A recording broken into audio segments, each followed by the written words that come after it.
Oke, gue yakin banyak lah yang gak setuju. Lo semua yang lagi nontonin video ini sama gue, sama sekali gue yakin pasti ada lah yang gak setuju. Kenapa? Karena di video kali ini gue bakal buat diskusi mengenai lo punya budget 3 juta, 4 juta. Mendingan lo gak usah sibuk-sibuk dah nyari kamera yang terbaik tuh kamera apa. Kalau lo belinya HP-HP yang baru gitu. Saran gue kalau lo modal budget 4 juta, 3 juta, ya udah lo terima apa adanya gitu. Contoh, rata-rata Android saat ini yang lo budget kayak around 3, 4 atau under 5 juta gitu, itu mereka tuh nggak terlalu fokus di kamera. Melainkan mereka itu fokus di fitur-fitur. Contoh kalau lu buka kamera, itu fiturnya berlimpah. Rata-rata banyak fiturnya. Ada makro, ada zoom yang sekian-sekian. Ada yang mode malam, lensa lebar sekian 0, sekian-sekian ya kan. Dan banyak fitur-fitur gimmick-gimmick tambahan dari setiap brand merek tuh pasti beda-beda. Tapi pada dasar ya, yang namanya flagship, ya flagship, bukan flagship ya bukan flagship.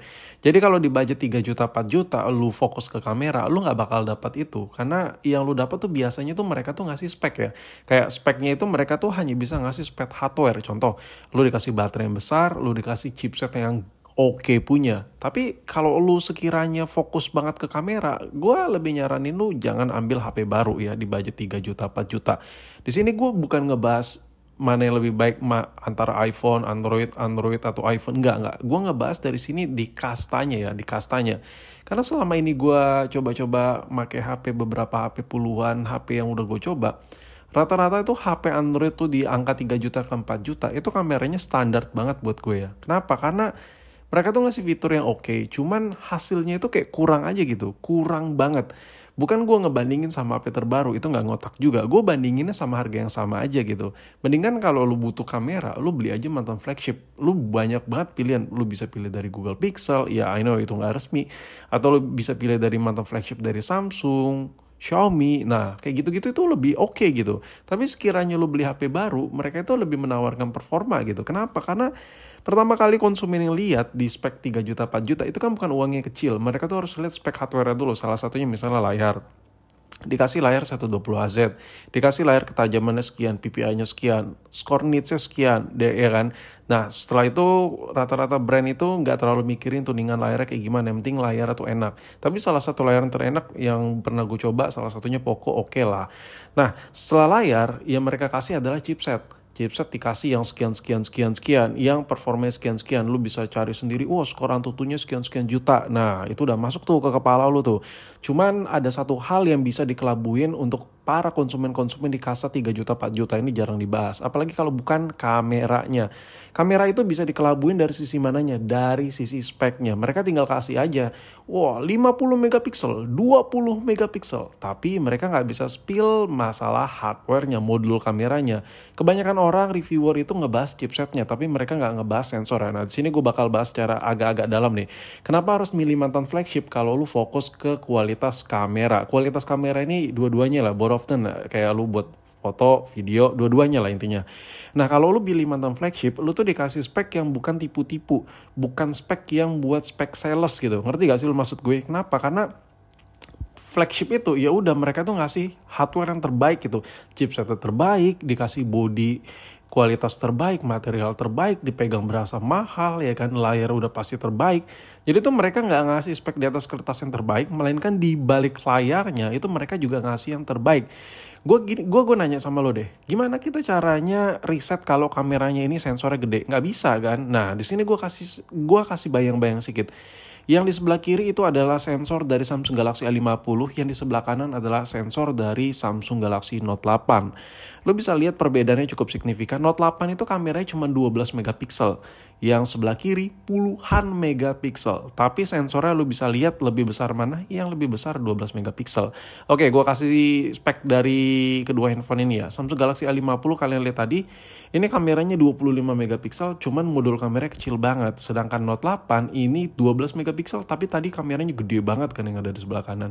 Nah, itu gambaran aja ya. Dan di sini lu juga bisa lihat mereka tuh cuma 12 megapiksel si Note 8, tapi dikasih stereo sound recording, terus ada gyro AIS-nya, dan itu adalah sesuatu hal yang baru banget kepake. Kalau you orang butuh yang namanya perekaman video yang bagus, oke? Hasil foto yang bagus. Karena dengan sensor yang besar, otomatis ya udah hasilnya juga pasti oke, memuaskan ya kan. Jadi menurut gua ini dilema ya. Bagi sebagian orang tuh ngeliat, wah udahlah fiturnya banyak, ada lensa lebar bla bla. Enggak gitu Ferguson cara mainnya. Tapi itu bukan salah brand juga ya. Ya lokan amat gitu mereka ngasih spek yang bagus di atas kertas sampai di balik layar ya. Kalau lu belinya cuma 3 juta 4 juta, mereka nggak bisa jualan dong nanti flagship yang nggak salah juga. Tapi memang ya itulah yang terjadi saat ini. Jadi gue bisa menyarankan lu kalau lu emang butuh buat kamera perekaman video, lu kalau pilih Android, pilih aja yang mantan flagship. Kalau memang duit lu tuh belum sanggup beli yang flagship, itu aja titik dari gue.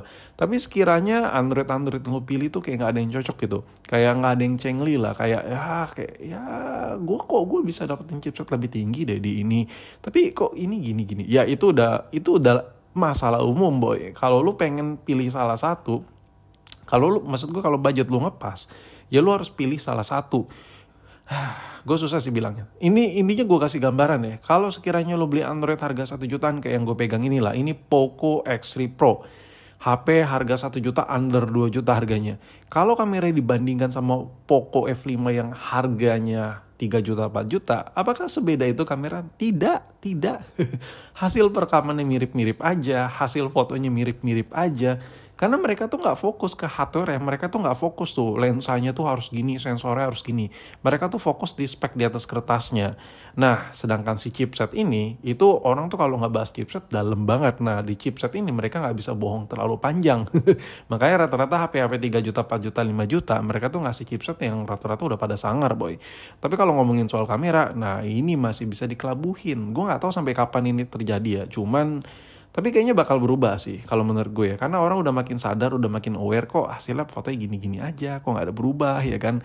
Karena dari apa yang kita rasain dari tahun ke tahun, ya rasanya HP tuh kayak nggak berubah gitu kualitas kamera untuk harga market segitu. Nah, kalau lu sekiranya gak ada yang cocok sama mantan flagship Android, ya udah lu pilih aja iPhone versi yang agak lawas. Kenapa gue bilang agak lawas?